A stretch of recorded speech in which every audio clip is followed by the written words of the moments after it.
Tiles ஷோரூம்களிலேயே 1 லட்சம் சதுர அடியில் டிஸ்ப்ளே உள்ளது. 3 லட்சம் சதுர அடியில் ஸ்டாக் யார்ட் உள்ளது. எல்லா முன்னணி டைல்ஸும் ஒரே இடத்தில் கிடைக்கிறதும் அவதா செராமிக்ஸ். அவதா செராமிக்ஸ், அவதா நகர், பழனி ரோட், திண்டுக்கல். கிளைகள் மதுரை, திருச்சி, பல்லடம், தாராபுரம், தேனி. மத்திய பட்ஜெட் 2026 மத்திய நிதியமைச்சரும் தமிழகத்தைச் சேர்ந்தவருமான நிர்மலா சீதாராமன் அவர்கள் 9வது முறையாக தற்பொழுது தாக்கல் செய்திருக்கக்கூடிய நிலையில் அது தொடர்பாக பேசுவதற்காக பாரதிய ஜனதா கட்சியின் முன்னாள் மாநில தலைவர் டாக்டர் தமிழிசை சவுந்தரராஜன் அவர்கள் நம்முடைய இணைந்திருக்கிறார். மேம் வணக்கம். ஒரு மிகப்பெரிய எதிர்பார்ப்பு மக்கள் மத்தியில் மக்களின் தேவைகளை பூர்த்தி செய்யும் வகையில் இந்த பட்ஜெட் இருந்ததா?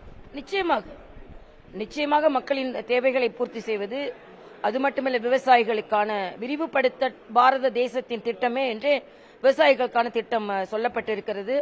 இளைஞர்களுக்கான திட்டம் என்று இந்த பட்ஜெட்டை இளைஞர்களுக்காக பட்ஜெட் என்று சமர்ப்பிக்கப்பட்டிருக்கிறது. பெண்களுக்கான பட்ஜெட், அது மட்டுமல்ல நோய் தடுப்பிற்கான பட்ஜெட், ஆரோக்கியத்திற்கான பட்ஜெட், முதியவர்களுக்கான பட்ஜெட் ஆக எல்லா துறையை சார்ந்த இளைஞர்களுக்காக, பயணிப்பவர்களுக்காக, டூரிஸ்டுகளுக்காக, எல்லாருக்குமான பட்ஜெட் என்று சொல்லுங்க. எல்லோருக்குமான பட்ஜெட். முதல்வர் சில கோரிக்கைகளை பட்ஜெட்டுக்கு முன்பாக எக்ஸ் வலைதள பக்கத்தில் பதிந்தாரு. நீங்களும் அதை பார்த்திருக்கீங்க. அதற்கு உங்களுடைய இல்ல, அதாவது பட்ஜெட் என்பது வருங்கால வளர்ச்சியை நோக்கி சமர்ப்பிக்கப்படுவது. இதுல முதலமைச்சர் அவர்களின் அரசியல் நோக்கு, குறுகலான மனப்பான்மை இதில் வெளிப்படுகிறது. ஒரு பட்ஜெட் தாக்கல் செய்யறதுக்கு முன்னாலேயே எப்போ மாதிரி திருக்குறளை வச்சு ஆரம்பிங்க. திருக்குறளை இதைவிட வேற யாராலும் அவமதிக்க முடியாது. இன்னொன்று, தேர்தலுக்காக எப்படியும் நல்ல அறிவிப்புகள் வரும், உடனே தேர்தலுக்காக அறிவிப்புகள் என்று அதை கொச்சைப்படுத்த வேண்டும். அதனால முதல்ல ஒரு பதிவு, நீங்க மெட்ரோ ரயில்ல ஏன் மெட்ரோ ரயில் வரலன்னா நீங்க அதற்கான திட்டத்தை சரியா சமர்ப்பிக்கல. ஆனா இன்னைக்கு fast rail corridor Chennai to Bangalore, Chennai to Hyderabad கொடுக்கப்பட்டு இருக்கிறது. அதே மாதிரி இதுல கனிம வளங்களின் சுரங்க மேம்பாடு தமிழ்நாட்டிற்கு கொடுக்கப்பட்டு இருக்கிறது. தென்னை, முந்திரி, இதெல்லாம் தமிழ்நாடு விவசாயிகளுக்கு மிகுந்த பலனுள்ளதாக இருக்கும்.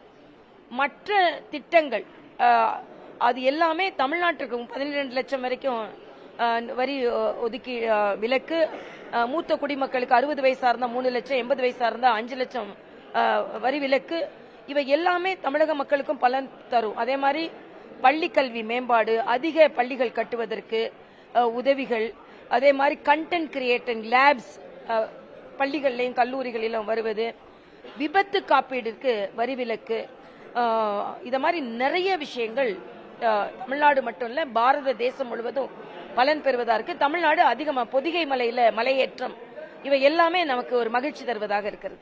நாங்க பார்க்கும் பொழுது கல்வி, மருத்துவம் ரெண்டும் அதிகமா முக்கியத்துவம் கொடுத்து, அந்த புற்றுநோய் மருந்துகளுக்கு வரி விலக்கு, வெளிநாட்டுகளுக்கு படிக்க செல்லும் மாணவர்களுக்கான நிறைய அறிவிப்புகள், அது எவ்வளவு பூஸ்டா இருக்கும் நமக்கு? இல்ல, ஒரு நாடு மேம்பட வேண்டும் என்றால் மக்கள் ஆரோக்கியமாக இருக்க வேண்டும், கல்வியில் மேம்பட வேண்டும், பொருளாதாரத்தில் மேம்பட வேண்டும். இதுல கல்விக்கு கொடுக்கப்பட்டிருப்பதை போலவே கல்விக்கு அப்புறம் அவங்க தொழில் செய்வதற்கான பல வரி திட்டங்கள் கொடுக்கப்பட்டிருக்கிறது.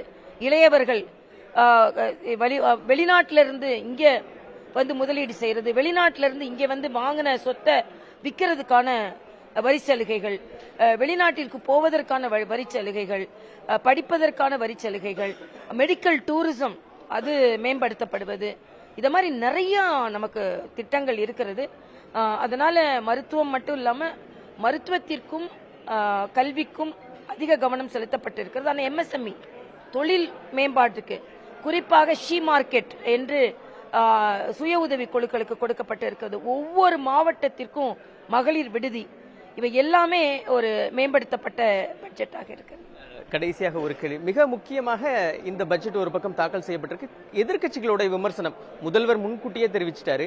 அதற்கு பிறகு காங்கிரஸ் பங்குச்சந்தையை மென்ஷன் பண்ணி இப்போ ராகுல் காந்தி என்ன தெரிவிக்கிறாங்க, பெரிய லெவலில் அறிவிப்பு இல்ல, நிதி ஒதுக்கீடு கிளியரா இல்லைன்னு சொல்றாங்க. ராகுல் காந்திட்ட இதை விட வேற என்ன எதிர்பார்க்க முடியும்? இன்னொன்று, பங்குச்சந்தைகளின் வீழ்ச்சி பட்ஜெட்டுக்கும் அதுக்கும் சம்பந்தம் கிடையாது.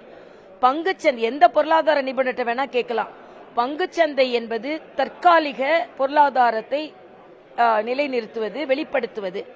பட்ஜெட்டோட லாங் டேர்ம் டெவலப்மெண்ட்டுக்கும் பங்குச்சந்தைக்கும் எந்த சம்பந்தமும் கிடையாது. அதனால பங்குச்சந்தை வீழ்ச்சியை வைத்து இந்த பட்ஜெட்டை பத்தி கணக்கிடுவது, அளவிடுவது தவறு என்று நினைக்கிறேன். நான் ஏற்கனவே சொன்ன மாதிரி இந்த பட்ஜெட் என்பது வரி வசூலிப்பதற்கான பட்ஜெட் அல்ல, இந்த நாட்டின் வளர்ச்சிக்கான பட்ஜெட். நிச்சயமாக நல்ல பட்ஜெட் என்பதுதான் எல்லோரின் கருத்து. உங்களுடைய விரிவான பதில்களுக்கு நன்றி. புதிய தலைமுறைக்காக ஒளிப்பதிவாளர் ஜெய்சனுடன் செய்தியாளர் விக்னேஷ் முத்து. டைல்ஸ் ஷோரூம்களிலேயே 1,00,000 சதுர அடியில் டிஸ்ப்ளே உள்ளது. 3 லட்சம் சதுர அடியில் ஸ்டாக் யாட் உள்ளது. எல்லா முன்னணி டைல்ஸும் ஒரே இடத்தில் கிடைக்கிறதும் அவதா செராமிக்ஸ். அவதா செராமிக்ஸ், அவதா நகர், பழனி ரோட், திண்டுக்கல். கிளைகள் மதுரை, திருச்சி, பல்லடம், தாராபுரம், தேனி.